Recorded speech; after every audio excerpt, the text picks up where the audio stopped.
아멘.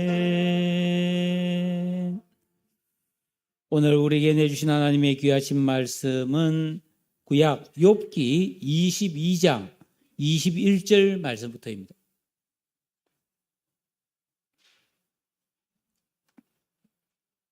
욥기 22장 21절부터 30절 말씀까지를 한 절씩 번갈아 읽겠습니다. 너는 하나님과 화목하고 평안하라.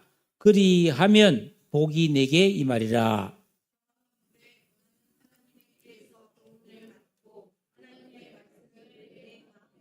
내가 만일 전능자에게로 돌아가면 내가 지음을 받을 것이며 또 내 장막에서 불의를 멀리하리라.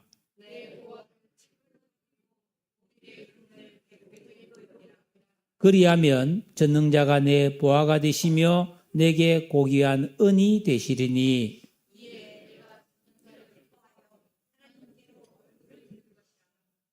너는 그에게 기도하겠고 그는 들으실 것이며 너의 서원을 내가 갚으리라.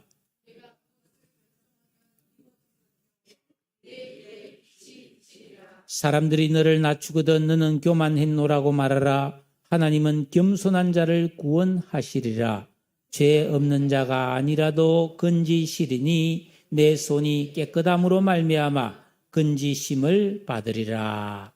아멘. 할렐루야. 네. 그리하면 내게 복이 임하리라. 네. 복이 되는 비결에 대해서 오늘 말씀이 우리에게 참 가르쳐주고 있습니다. 여러분 오늘 이 말씀을 잘 듣고 깨달으셔서 복 받으시기를 주님의 이름으로 축복합니다. 예, 얼떨결에 맨 앞에 왔다. 예, 레오나르도 다빈치라고 하는 유명한 화가가 있죠. 모나리자를 그린 사람이죠. 이 다빈치가 한참 이게 미술 활동을 하고 있을 때 화가를 꿈꾸는 어린 학생들 여러 명이 그 다빈치의 화실을 방문했습니다. 조용한 가운데 그림을 그리고 있는 다빈치를 보면서 이 소년들은 배우기를 원했습니다. 한참 이렇게 그림 그리기에 몰두하고 있는데 한 아이가 와장탕 하고 넘어졌어요. 그림을 그리다가 깜짝 놀란 다빈치는 기분이 상해버렸어요. 그래서 붓을 확 집어던지면서 그 소년에게 화를 내고 심하게 꾸짖었습니다. 소년은 안 그래도 넘어져서 힘든데 야단까지 받으니까 너무 괴로워서 울며 밖으로 뛰어나가고 말았습니다. 다빈치는 잠시 후에 다시 붓을 들고 계속 그림을 그리려고 했지만 도무지 그림이 더 그려지지가 않았습니다. 그의 창조성과 영감은 화를 낸 후에 전혀 떠오르지가 않았습니다. 다빈치는 고민하다가 붓을 내려놓고 밖으로 나가 울고 있는 소년에게 다가가 이렇게 말했습니다. 얘야, 미안하다. 내 말이 너무 지나쳤다. 나를 용서해다오. 내가 너보다 더 잘못했구나. 너는 실수로 넘어진 것뿐인데 내가 지나치게 화를 내어 너를 힘들게 했고 나도 하나님께로부터는 영감이 막혀버렸구나. 나를 용서하고 나와 함께 다시 저 안으로 들어가지 않겠니? 소년은 울음을 거치고 그와 함께 화실로 들어왔습니다. 그런 후에 다빈치는 계속해서 그림을 그릴 수가 있었다고 합니다. 우리의 삶에서 친절과 배려와 사랑의 삶, 이거는 나에게 굉장히 유익한 삶입니다. 우리가 이런 삶을 살아야 하나님의 은혜와 성령의 감동이 내 삶에 자연스럽게 흘러들어오게 됩니다. 선하고 깨끗한 삶에 하나님이 주시는 평화와 기쁨과 능력이 나타나게 됩니다. 학생들은 예쁘게 말하고 올바른 행동을 하고 부모님께 순종하고 기도할 때 공부가 잘 되게 돼 있어요. 시험 공부한 게 기억이 잘 나게 돼 있어요. 하나님께 기도해야 돼요. 여러분들도 직장에서 뭐 일을 하거나 사업상의 여러 가지 영업 활동을 하거나 아니면은 어떤 일을 하든지 간에 말씀에 순종하고 하나님 뜻대로 살아가면서 할 때 하나님의 좋은 은혜의 역사가 일어날 줄로 믿으시기를 바랍니다. 잠언 16장 7절에 보면 사람의 행위가 여호와를 기쁘시게 하면 그 사람의 원수라도 그로 더불어 화목하게 하시느니라. 하나님을 기쁘시게 하는 것. 그러니까 이게 너무너무 중요한 내 삶의 자원이 된다는 겁니다. 그래서 우리 성도들은 날마다 하나님 뜻 알기를 구하고 그 뜻을 깨달은 대로 순종하며 살아야 되죠. 그랬을 때 하나님의 뜻과 질서와 법을 아는 만큼 순종하고 아는 만큼 하나님을 기쁘시게 함으로써 우리는 심은 대로 거두는 법칙에 의해서 복을 누릴 수가 있는 거예요. 오늘 우리가 읽은 이 본문은 이 갑자기 알 수 없는 큰 환난과 시련을 겪고 있는 욥을 위로하기 위해서 찾아온 아주 절친한 세 친구 빌닷, 소발, 엘리바스라는 세 친구가 욥과 논쟁하는 이야기 중에서 대만 출신의 그 엘리바스라는 아주 지혜로운 사람이 욥에게 한 말입니다. 우리가 욥기를 읽을 때 조심해야 될 것은 이 욥과 세 친구가 막 논쟁을 하는데 이 세 친구가 하는 말은 잘못된 말이라고 외면하는 것입니다. 그렇지가 않습니다. 이 세 친구가 욥에게 하는 말은 욥에게는 적당하지 않은 말이었지만 성경적으로는 전혀 틀린 말이 아닙니다. 여러분, 마치 마태복음 4장에 보면은 예수님이 금식하고 나서 마귀가 찾아오잖아요. 와서 세 가지 시험을 합니다. 두 번째 시험을 할 때 마귀가 하나님의 말씀을 인용해요. 마태복음 4장 6절에 보면 너가 만일 하나님의 아들이거든 뛰어내리라. 저 꼭대기에서, 성경 꼭대기에서. 기록되었으되 그가 너를 위하여 그의 사자들을 명하시리니 그들이 손으로 너를 받들어 발이 돌에 부딪히지 않게 하리로다. 이 말은 시편 91편 11절에 있는 말씀을 마귀가 그대로 인용한 겁니다. 그러면 마귀가 인용하면 그게 하나님의 말씀이 아닙니까? 하나님의 말씀 맞죠? 오늘 본문에 엘리바스가 한 말도 마찬가지랍니다. 욥에게는 해당되지 않지만 진리를 포함하고 있는 하나님의 말씀입니다. 그러니까 묵상해 보면 매우 은혜롭고 우리들에게 교훈과 도전을 주는 말씀이에요. 자, 22장 1절에서 20절 사이에 보면은 엘리바스는 고난을 겪고 있는 욥에게 신랄한 말로 공격하고 독설을 퍼붓습니다. 이 욥기 오늘 우리 청소년들도 좀 있으니까 조금 설명을 하면 저 동방이라는 곳에 욥이라고 하는 아주 믿음이 좋고 재산이 많은 부자인 욥이 살았어요. 욥은 하나님 보시기에 너무 믿음이 좋았어요. 그런데 어느 날 갑자기 욥에게 불행이 닥쳐옵니다. 그 많던 재산이 1원도 남지 않고 싹 다 도둑맞고 쫄딱 망해버립니다.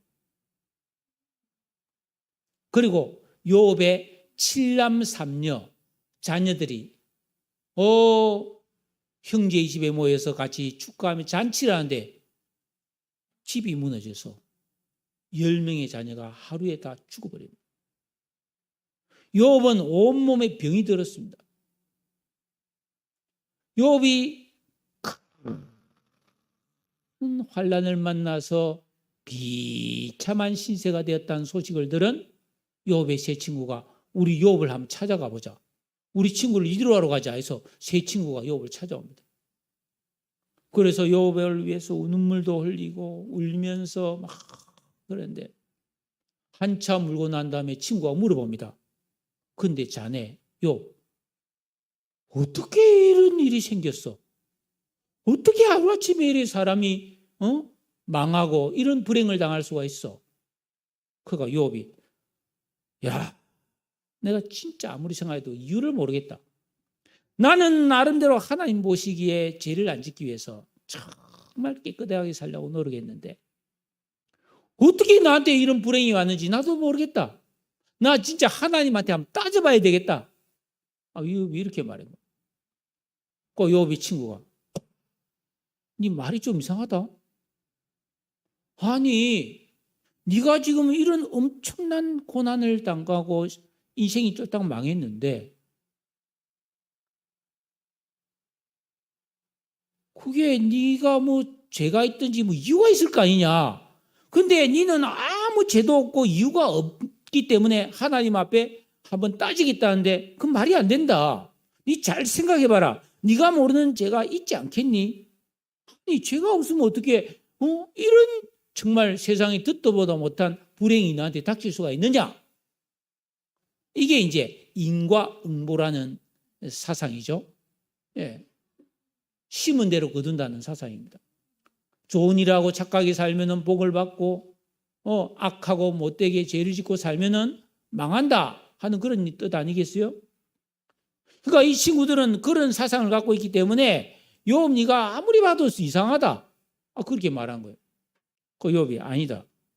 진짜 난 아무리 생각해봐도 내가 이런 재앙을 당할 만큼 무슨 죄를 지은 적이 없고 오히려 나는 열심히 선을 행하고 하나님 뜻대로 살려고 노력했을 뿐이다.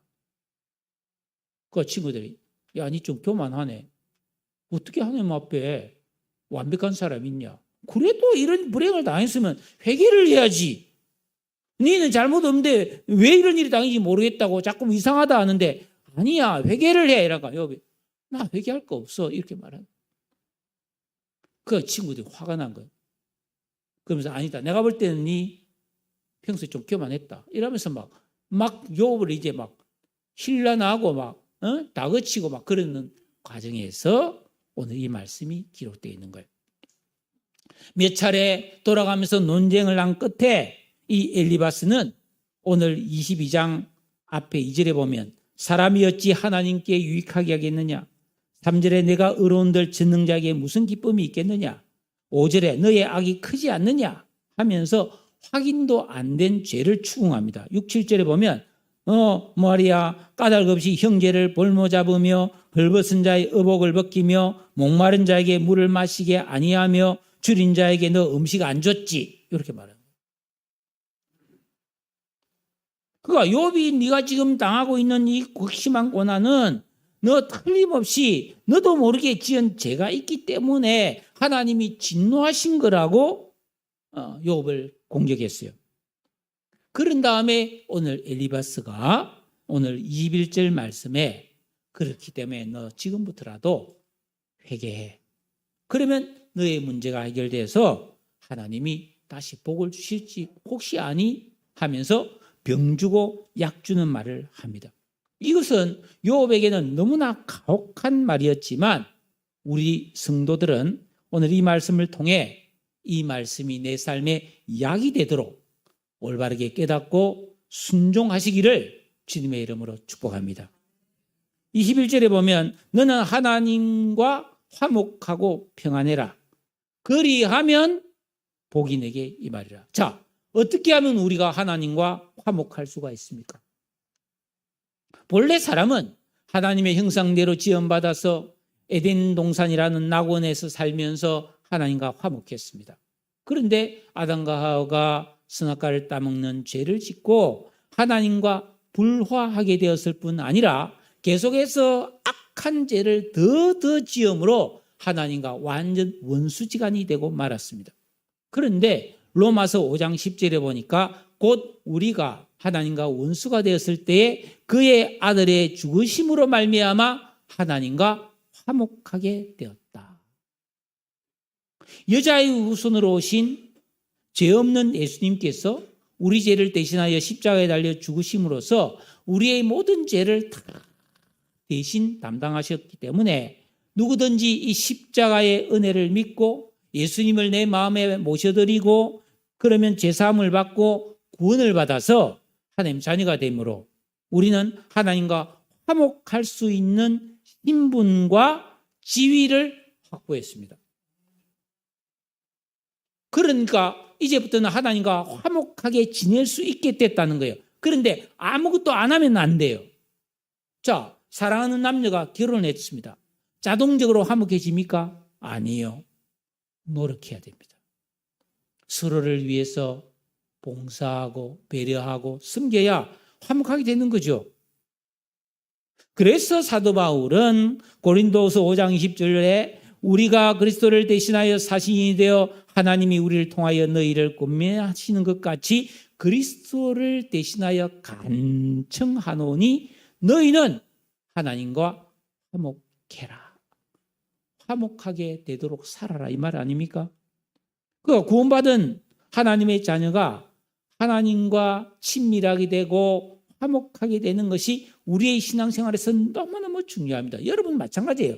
여러분이 어디를 가든지 직장을 가든지 동료들과 화목하고 가정에서도 가족들과 화목하고 친구들과도 화목하고 교회에 와서도 서로 화목한 게 너무 중요한 거예요. 이거는 하나님이 굉장히 이거 중요하게 보시는 일이에요. 그 우리 모두에게는 화목하게 하는 직분을 맡겼다 이런 말씀도 있잖아요. 자, 여러분은 하나님과 화목하십니까? 자, 인간관계에서 불화하게 되는 이유가 뭐가 있을까요? 이기적이면 불화합니다. 못되게 굴면 불화합니다. 악하고 자꾸 죄를 짓고 나쁜 짓을 하면 화목할 수 없어요. 인간관계에서 친밀하고 화목하려면 어떻게 됩니까? 각자가 바르게 살아야 돼요. 첫째는. 가족이 화목하려면 각자 올바르게 살아야 돼요. 자꾸 일을 만들면 안 돼요. 서로에게 배려하고 이기적이지 않으며 존중해서 힘을 주고 기쁨을 주고 서로를 소중하게 여길 때 화목할 수 있습니다. 여러분, 가정에서 화목하시기를 바라요. 큰 소리 빵빵 치고 이상한 짓 해봤자 불행밖에 안 옵니다. 행복이 안 옵니다. 내 하고 싶은 대로 멋대로 사는 게 행복인 것 같습니까? 아닙니다. 외롭습니다. 외롭습니다. 요양원에 1년에 한 번도 안 찾아오는 자식들이 얼마나 많은 줄 아세요? 버리신 부모들이 많아요. 그래서 일부러 요양원에서는 위독합니다라고 전화를 합니다. 그럼 뛰어오니까.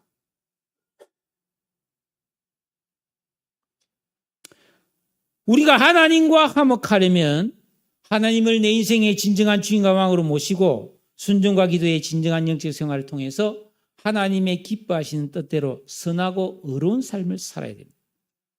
그래서 이웃을 사랑하고 섬기는 삶을 살 때 우리는 하나님과 화목할 수가 있습니다. 그리하면 여러분 어떻게 된다고요? 평안을 누리게 됩니다. 그리고 복이 내게 임한다고 되어 있습니다. 하나님만이 주실 수 있는 특별한 복이 찾아온다는 것입니다. 구원받은 성도가 하나님과 화목하면 시편 23편 1절에 여호와는 나의 목자시니 내게 부족함이 없으리로다 하는 풍성한 복이 옵니다. 욥이 말년에 갑절의 복을 받아서 140년 동안 하나님이 주신 축복을 누렸던 복. 마태복음 5장에 있는 팔복뿐 아니라 하나님께서는 그 사랑하는 자에게 보호하시고 인도하시고 공급하시고 축복하시고 형통케 하시고 존귀하게 하시는 복을 주신다고 약속했어요. 이처럼 하나님과 화목하여 하나님을 기쁘시게 하는 이 믿음, 이것보다 나에게 더 유익하고 좋은 길은 없다는 것을 여러분은 믿으시기를 바랍니다. 그러므로 어떻게 하면 그러면 하나님과 계속해서 화목하는가? 구체적으로 보면은 22절에 청하건대 너는 하나님의 입에서 교훈을 받고 하나님 말씀을 너의 마음에 두어라. 66권 성경 말씀을 통해 교훈을 받고 살아라는 겁니다. 자기 소견에 옳은 대로 자신의 유익과 편리를 위해 육체와 마음이 원하는 대로 살면 안 된다는 것이에요. 예? 이 하나님 말씀을 인생 사용 설명서로 삼고 교훈과 책망과 바르게 함과 의로 교육을 받아 살아야 하는 것입니다. 그러기 위해서는 항상 말씀을 내 마음에 두어야 된다라는 겁니다. 이 마음에 둔다는 말은 내가 말씀대로 살겠다는 결단을 내리고 그 말씀을 잊지 않고 항상 의식하면서 내 삶에 적용해야 된다는 것입니다. 오늘 제가 서두에 하나님과 화목해라. 여러분 이 말씀을 가슴에 두어야 되는 거예요. 그래서 내가 뭘 하려가도 내가 이거 하면 하나님과 혹시 사이가 멀어지는 거 아닌가? 하나님이 이거 굉장히 불쾌하게 생각할 것 같은데 안 해야 되는 거예요. 그렇게 생각해야 되는 거예요. 이게 마음에 두는 겁니다. 희노애락, 이해 득실에 휘둘리지 말고 말씀에 피동되는 삶을 사는 여러분 되시기를 주의 이름으로 축복합니다. 여러분 제가 존경하는 분들 중에 안중근 의사라고 있죠. 이토 히로부미를 하얼빈역에서 이제 사살한 민족의 우리의 원흉이잖아요. 그 초등학교 시절에 제 별명이 안중근이었어요. 뭐 이유가 있는데 사실은 설명은 안 하고 그래서 안중근을 내가 좋아해요. 그 안중근 의사가 그렇게 이토 히로부미를 사살한 다음에 그 이제 리순 감옥, 러시아의 리순 감옥에서 갇혀서 있다가 사형을 당했죠. 그 감옥에 있으면서 동양평화론이라는 책을 썼어요. 책을 쓰고 붓글씨로 유목을 많이 남겼습니다. 그 중에 제가 좋아하는 글귀가 많아요. 일일 부독서는 구중생 형극이라 군인 본분 위국 헌신 뭐 이런 좋은 말인데 이 말씀을 제일 좋아합니다. 결리사의 견위수명이라는 말이에요. 결리 이익을 보거든 사의 의로움을 생각해라. 견위 위급함을 보거든 수명 내 목숨을 바쳐라 이런 뜻입니다. 그러니까 이 안중근 의사의 마음속에는 이런 큰 대의가 있다. 나는 의롭게 살 것이고 이 나라의 위급함을 보고 내가 목숨을 던지겠다는 이런 큰 뜻을 품고 살았던 대단한 사람이었고 그가 기록 옥중에서 기록한 동양평화론은요 진짜 엄청난 그런 역작이에요.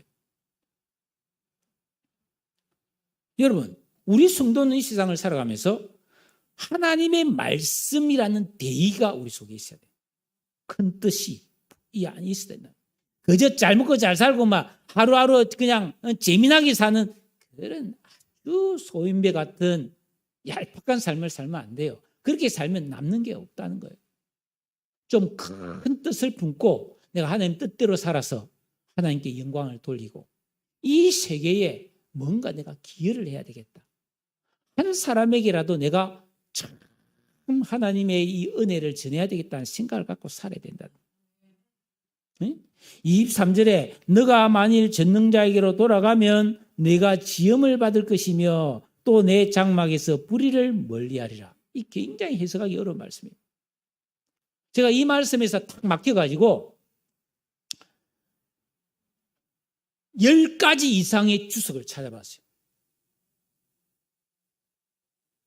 WBC부터 시작해서 뭐 카리스, 칼빈 주석부터 시작해서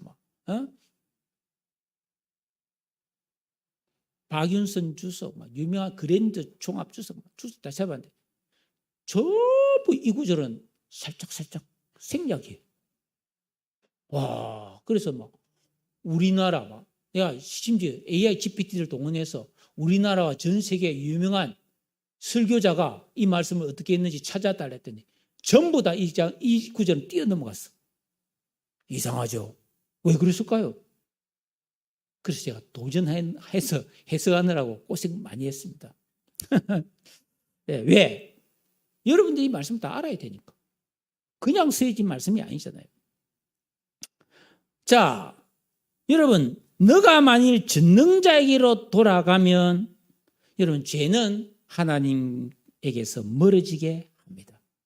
전능자에게로 돌아간다는 것은 철저한 회개를 통해 하나님과의 관계가 화목하게 회복됨을 말합니다. 그러면 너가 지음을 받는다. 이 지음을 받는다는 게 뭡니까? 하나님이 우리에게 은혜를 주신다.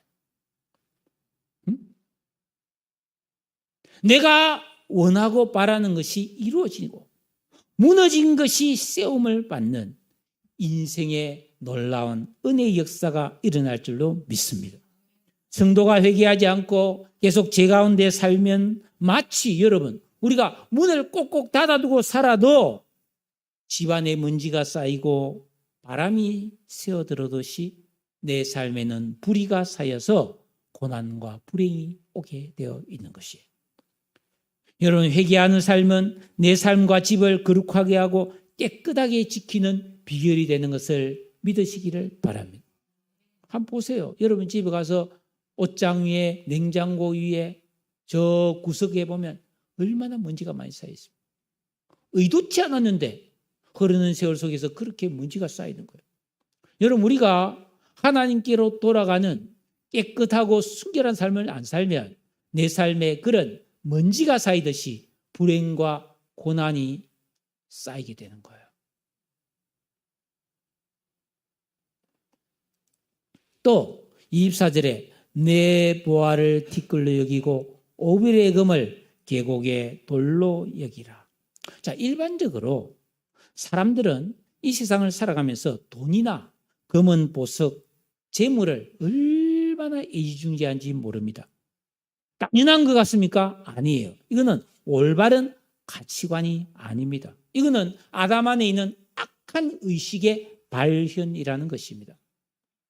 여러분, 실제로 우리가 조금만 생각해 보면 우리 삶에서 돈이나 이런 재물보다 훨씬 중요한 것들이 너무너무 많은데, 생명 있죠. 건강, 구원, 영생, 의로움, 진리, 화목함, 사랑, 거룩함, 하나님의 은혜, 이 돈보다 훨씬 중요합니다. 그런데 사람들은 돈 때문에 이런 걸 잃어버리는 사람이 너무 많거든요. 여러분, 동의하십니까? 에이, 목사님, 말은 그렇게 해도 실제로는 돈이 좋지요 라고 생각하는 분들도 많이 계실 겁니다. 뭐가 맞을까요? 여러분, 한번 질문을 드립니다. 우리가 돈이나 재산을 많이 가지는 것이 내 삶을 정말 안전하게 하고 든든하게 할까요? 아니면 다른 거는 없어도 내가 하나님을 나의 재산으로 삼고 사는 것이 더 든든할까요? 사람들은 아무래도 현찰이 더 확실하다고 생각할 겁니다. 왜냐하면 현찰은 언제든지 내가 필요할 때 꺼내 쓸 수 있는 것이에요. 그 돈은 나가면 뭐든지 살 수 있고 뭐든지 할 수 있는 힘이 있습니다. 그런데 하나님이 주신다는 복은 우리가 기도해야 얻을 수 있고 실제로 안 주실지도 모르기 때문이에요. 그렇지만 사실은 살아계신 하나님이 돈보다 나에게 훨씬 더 유익한 보배가 되고 재산이 되고 훨씬 더 축복임을 믿으시기를 바랍니다. 믿으셔야 됩니다. 제가 만약에 여러분에게 이렇게 설교하지 않고 여러분, 우리가 하나님을 믿지만 돈이 좋은 겁니다. 여러분, 어떻게 하든 돈 많이 벌어서 떵떵거리면서 살고 다 부자 되세요. 그리고 헌금도 많이 하세요 하면은 이 교회입니까 이게? 제가 목사입니까? 그렇게 설교하면 목사 아닙니다.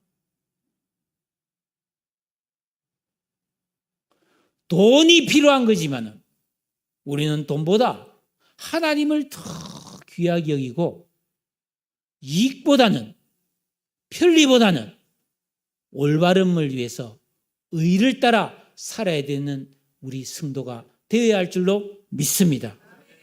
이게 교회예요. 이게 교회라고. 예. 여러분, 돈이 있으면 뭐든지 다 할 수 있을 것 같죠? 아닙니다. 돈이 할 수 있는 것은 별로 몇 가지 안 돼요. 여러분, 돈 많으면 안 외롭습니까? 돈 많으면 병에 안 걸립니까? 안 죽습니까? 여러분, 하나님은 그렇지 않아요. 우리가 하나님을 내 마음의 주인과 왕으로 모시고 하나님 뜻대로 순종하며 살아서 하나님과 화목하면 우리는 내 인생의 어떤 문제도 다 무제한적으로 하나님 앞에 기도하고 도움을 구하고 복을 받을 수 있음을 믿으시기 바랍니다. 그럼 어떻게 해야 하나님 나에게 확실하게 복을 주실까요? 그거는 바로 우리가 이 세상에 나에게 유익하던 것을 포기하고 하나님을 사랑할 때입니다. 바울은 이 세상에서 내게 유익하던 모든 것을 포기하고 배설물로 여겼다고 그랬잖아요. 왜? 하나님의 십자가의 은혜, 그리스도의 사랑이 가장 고상하고 고귀하다는 것을 깨달았다고 바울은 분명히 그렇게 고백했습니다. 여러분, 우리는 하나님의 복을 받기 위해서 모든 것을 포기할 수 있어야 됩니다. 생명까지도. 그래서 오늘 이 말씀이 나온 거예요. 세상의 보화를 티끌로 여기고 금을 돌처럼 여기는 세 사람의 의식, 지각, 인격, 감성, 가치관 이런 변화가 이루어지면 허상과 실상의 구별이 가능해집니다. 영원한 것과 일시적인 것이 얼마나 다른지 알게 됩니다. 여러분, 이 세상에 눈에 보이는 이 모든 것들은 다 영원한 것이 아니고 녹슬고 도둑이 들어서 빼앗아가고 불타면 죄만 남는다는 이런 안목이 만들어져야 합니다. 이런 의식의 차이가 물신주의, 명예욕, 세속적 가치관을 내려놓을 수 있게 해줍니다. 이기에 우리의 자유함이 가능해지는 거예요. 순종과 기도의 진정한 영적 생활을 통해 참 가치에 눈을 떠야 합니다. 그래야 진리 안에서 자유와 영적 부요함을 누림으로써 참 만족이 우리에게 주어진다는 사실입니다. 그리하면 25절 다 같이 25, 26절을 읽겠습니다. 시작.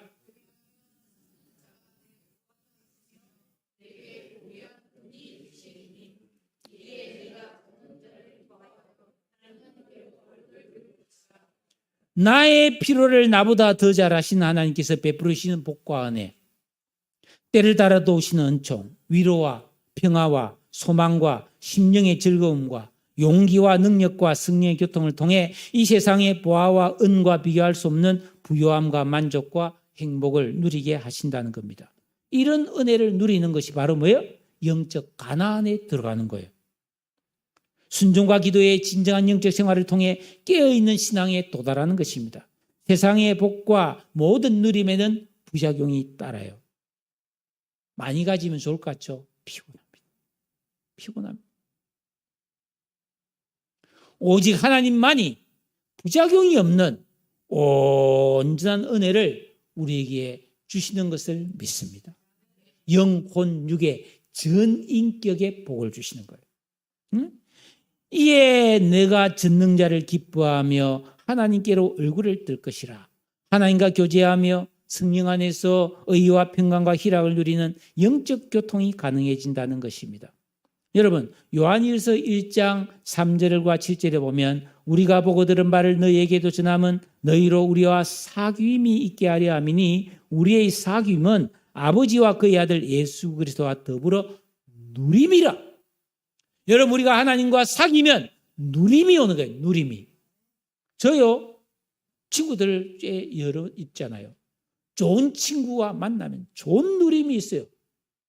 뭔가가 유익이 옵니다. 재밌든지, 같이 유익하든지, 아니면 어떤 선물이 오든지, 하여튼 누림이 있어요. 누림이. 좋은 친구가 있으면. 근데 여러분, 하나님과 여러분이 화목하게 되면 엄청난 복과 누림이 공급되는 것을 믿으시기를 바랍니다. 큰 은혜입니다. 빛 가운데 행하게 됩니다. 깨끗하게 되는 은총이 있습니다. 너무너무 좋은 복이죠. 너무너무 좋은 복이죠. 21절 너는 그에게 기도하겠고 그는 들으실 것이며 너의 서원을 내가 갚으리라. 여러분, 사노라면 누구나 문제와 위기를 만나고 어찌할 수 없는 난관을 당하게 될 수도 있습니다. 자력으로 해결할 수 없고 아무도 도와줄 수 없을 때 성도는 하나님께 기도할 수 있는 거예요. 이게 엄청난 겁니다.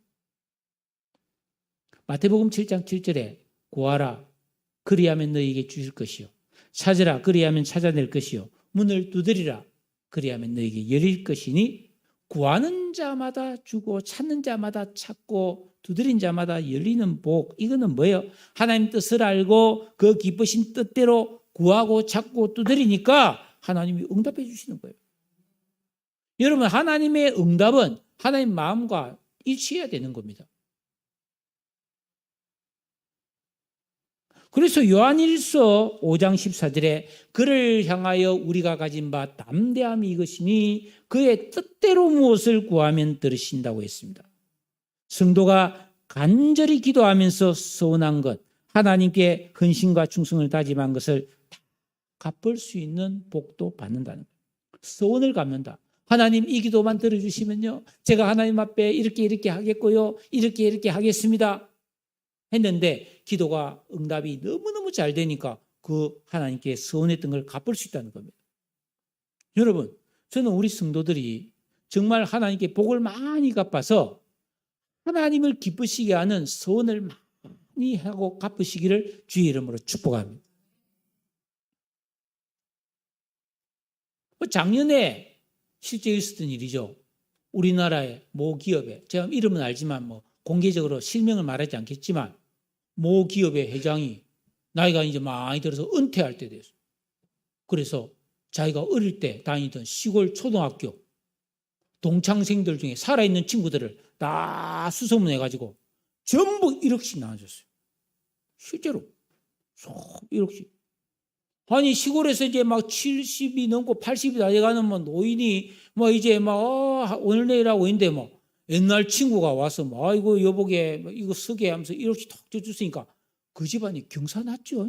얼마나 멋있습니까? 아니 돈이 좀 많아서 그렇게 축축 나눠주면 진짜 그 사람은 또 그뿐 아니에요. 회사의 직원들 중에 결혼해서 애 낳으면 다 1억씩 줘버리는 거예요. 쌍둥이 낳았어요. 어느 친구가 직원이 2억을 그냥 탁 준 거예요. 아니 돈이 많이 있으면은 갖고 있으면 뭐해요? 써야지. 예? 여러분 우리가 겨우겨우 그냥 먹고 그냥 살고 좀 여행 다니는 그 정도를 여러분이 서운하지 말고 하나님 내게 복 주시면 내가 충분히 누리고 남은 것은 내가 다 하나님 영광에 쓰겠습니다. 이런 소원을 가지고 하나님께 복 받기를 기도하시기를 축복합니다.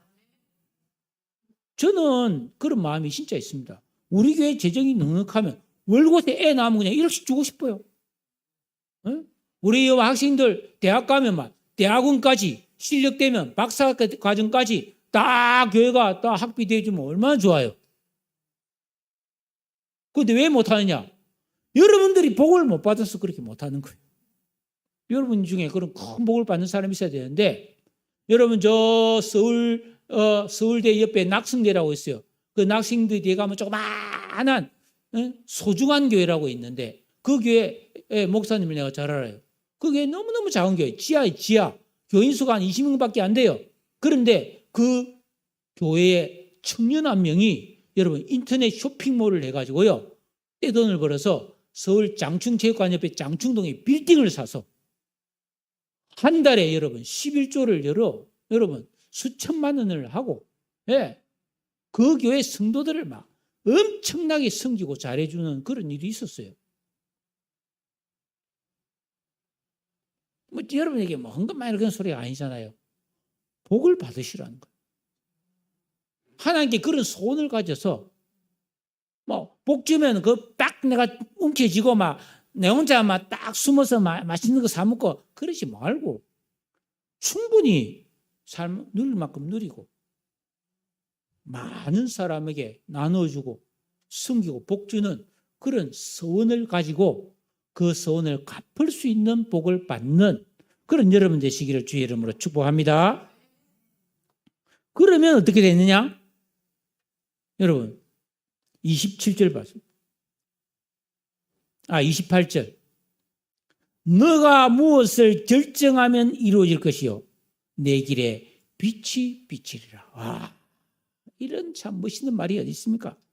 세 사람의 의식과 지각과 인격과 감성을 통해 하나님 마음에 합한 어떤 결정과 인생의 여러 가지 선택을 착착착착 하면은 하나님이 그래 착착착착 바로 결제가 떨어져서 그대로 이루어진다는 거예요. 여러분 잠언 16장 9절에 사람이 마음으로 자기의 길을 계획할지라도 그의 걸음을 인도하시는 이는 누구시라? 여호와 하나님이세요. 자기가 원한다고 되는 게 아니라는 겁니다. 또 내 길에 빛이 비치라는 말씀은 뭐 지금 밤에 다 비추지. 가로등 있고 뭐 자동차 타면 헤드라이트 있고 뭐 이래서 환하게 비치지. 그런 빛을 말하는 게 아닙니다. 우리의 마음에 심령이 환하게 밝아져서 죄악과 어리석음의 어두움이 사라지고 베드로후서 1장 19절에 내 마음에 샛별이 떠오르고 성령의 조명을 힘입어 바른 길, 밝은 길, 생명길을 가게 된다는 뜻입니다. 실패의 길, 망한 길이 아니고 잘 되는 길을 딱 분별하고 찾아갈 수 있다 이 뜻이에요. 여러분, 욥기 19장 8절에 보면 그가 내 길을 막아 지나가지 못하게 하시고 내 앞길에 어둠을 두셨다. 욥이 이렇게 불행 속에서 암담하다 그러면서 한탄했습니다. 그런데 여러분, 잠언 4장 18절에 보면 악인의 길은 악인이 아니지 의인의 길은 돋는 햇살 같아서 크게 빛나 한낮의 광명에 이르거니와 악인의 길은 어둠 같아서 그가 걸려 넘어져도 그것이 무엇인지 깨닫지 못하느니라. 망했는데 왜 망했는지 모른다 이 말이에요. 병들었는데 왜 병들었는지 모른다 이 말입니다. 여러분, 찬송가 445장 제가 좋아하는 찬송입니다. 캄캄한 밤에 다닐지라도 주께서 나의 길 되시고 나에게 밝은 빛이 되시니 길 잃어버릴 염려 없네. 여러분, 우리 주님 안에서 이런 밝음의 복을 누리시기를 주님의 이름으로 축복합니다. 그리고 성경은 해피만 말하는 게 아니에요. 왜? 인생에 있는 고난이 있대. 그래서 29절에 사람이 너를 낮추거든 너는 교만했노라고 말하라. 하나님은 겸손한 자를 구원하신다. 누구나 사는 동안에 실패나 좌절이나 고난의 때를 겪어요. 아담 안에 있는 사람들은 그때에 원망하고 불평하고 두려워하고 염려에 빠지거나 남을 탓하기 쉽습니다. 내가 당신을 잘못 만났다 해서 하기 싫어. 에이고, 완전 아담 스타일이에요. 그러나 성도는 지혜자의 말대로 전도서 7장 14절에 형통한 날에는 기뻐하고 공고한 날에는 되돌아보아라. 누구를? 자기를 되돌아보라. 그래서 자신의 부족함을 돌아보면서 하나님 앞에 겸손하게 기도해야 된다. 이런 성도는 있잖아요. 어려운 일이 닥쳤을 때 낮아져야 돼요. 마음을 교만하게 품으면 안 돼요. 내가 왜 이런 고난을 당하냐고 이렇게 하면 안 돼요. 내가 부족했구나 하면서 하나님 앞에 그러라는 거예요. 낮아져서 기도하면서 인내하면 반드시 회복되고 구원해 주시는 것을 믿으시기를 바랍니다. 성도의 겸손과 하나님의 구원 사이에는 순종과 기도와 인내와 헌신이라는 징검다리가 있어요. 징검다리. 우리가 이렇게 기도하면요, 겸손하게 기도하면요, 마지막 절 30절 같이 읽습니다. 30절 시작.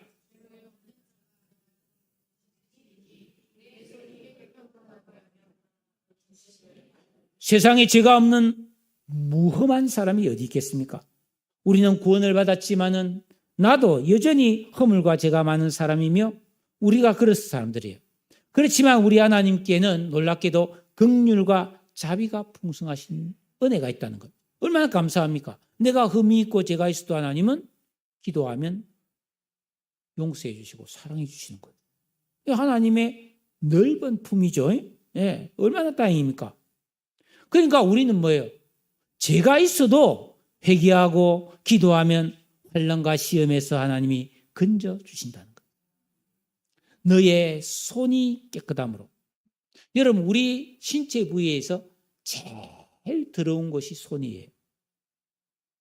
발은 그냥 가만히 있잖아요. 손은 막 아무것도 안 맞아요. 화장실에 가서 막 큰 것도 닦고, 또 그래요. 네.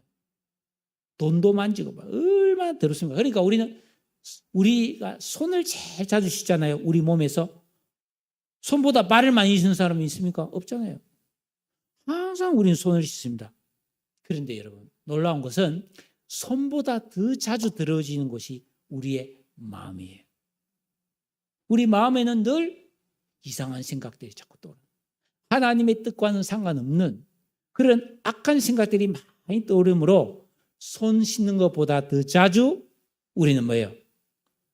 내 마음과 생각을 회개하고 용서와 사랑을 실천하면서 선한 마음으로 내 마음을 갈무리해야 될 줄로 믿습니다. 다만 악에서 구하여 주옵소서. 이런 말씀이 이루어지도록 우리는 항상 우리 심령을 깨끗하게 할 때 건지심을 받으리라. 우리의 안정과 평화가 이 길에서 있는 거예요. 말씀 맺겠습니다. 사람이 살아가면서 겪게 되는 가장 두려운 고난 세 가지가 있다면, 첫째는 경제적으로 쫄딱 망하는 거예요. 둘째는 몸에 심한 병이 드는 겁니다. 세 번째는 못된 인간 만나서 고생하는 거예요. 욥은 하나님 앞에서 정말 칭찬받을 정도의 좋은 믿음을 가진 사람이었는데 갑자기 이 세 가지 고난이 한꺼번에 찾아왔습니다. 망했죠. 자식들 다 죽어버렸죠. 병들었죠. 아내에게 확 죽어버리라고 아내가 그렇게 저주를 합니다. 절친인 세 친구와 온갖 비방과 신란과 비아냥을 들었습니다. 부와 존귀와 명성을 누렸던 욥이 더 이상 비참해질 수 없을 정도로 낮아지고 고난을 겪었는데, 그런 처지와 악조건 속에서 욥은 내가 정말 안 태어났기를, 내가 왜 태어나서 이 고생을 하냐고 자기의 생일을 저주했지만은 하나님 앞에서 믿음을 잃지 않았어요. 그런 속에서 끝까지 인내하면서 하나님을 의지했어요. 그랬더니 욥의 일생이 절망과 실패로 끝나지 않고 그 고난이 연단이 되어서 정금 같은 믿음이 만들어지고 새 사람의 의식과 지각과 인격과 감성과 지혜지식 명철이 만들어져서 깨어있는 영적 장성함에 이르렀어요. 그때 하나님이 탁 찾아옵니다. 그래서 욥의 모든 병이 낫고 욥의 모든 재산이 갑절로 많아지고 또 새롭게 자녀를 낳았는데 그 자녀는 세계적인 미녀 미남이었다고 되어 있어요. 성경이. 영원한 복과 영적 승리자로 역전됩니다. 그럼 이거는 우리에게 도대체 무슨 말을 하는 건가? 예수 믿고 구원받은 성도는 하나님 주신 큰 진짜 복을 받아야 되는데, 욥은 고난을 통해서 인내해서 그 복을 받았잖아요. 근데 우리는 고난이 면제돼 버려요. 예수 믿었기 때문에. 대신에 계명을 지키고 기도해서 우리 마음을 갈아엎어서 이런 복을 받아야 된다 이 말이에요. 욥이 당하는 고난 겪을 필요 없다는 거예요. 연단을 그렇게 받는 게 아니고 우리는 계명을 지키면서 회개하면서 연단을 받아서 믿음의 정상에 이르고 이런 하나님이 주시는 엄청난 복과 은혜를 누리는 성도가 되라. 이 말씀이에요. 이게 그리하면 내가 복을 받으리라는 오늘 말씀의 주제입니다. 저는 우리 교회 성도님들이 이런 복을 받기를 바라요. 날씨가 이렇게 덥고 습하고 짜증나지만 이런 무더위를 통해 벼가 익어가고 가을에 열매들이 지금 연걸어가고 있습니다. 여러분, 덥다고 허송세월하면 안 되고 힘들다고 허송세월하면 안 됩니다. 어떤 형편에서도 순종과 기도의 삶을 살아야 합니다. 그래야 열매를 맺을 수 있습니다. 하나님의 복, 기도하겠습니다. 오늘 이 말씀을 생각하면서 하나님, 내가 하나님과 화목하기를 원합니다. 하나님 말씀을 내 마음에 두고 하나님을 기쁘시게 하는 삶을 살기를 원합니다. 인도하여 주옵소서. 약속하신 복을 다 받아 살고 많은 사람을 행복하게 하는 복의 통로가 되기를 원합니다. 부족함이 없는 충족한 삶과 영광스러운 삶을 살게 인도하여 달라고 우리 다 같이 한번 통성으로 기도하겠습니다.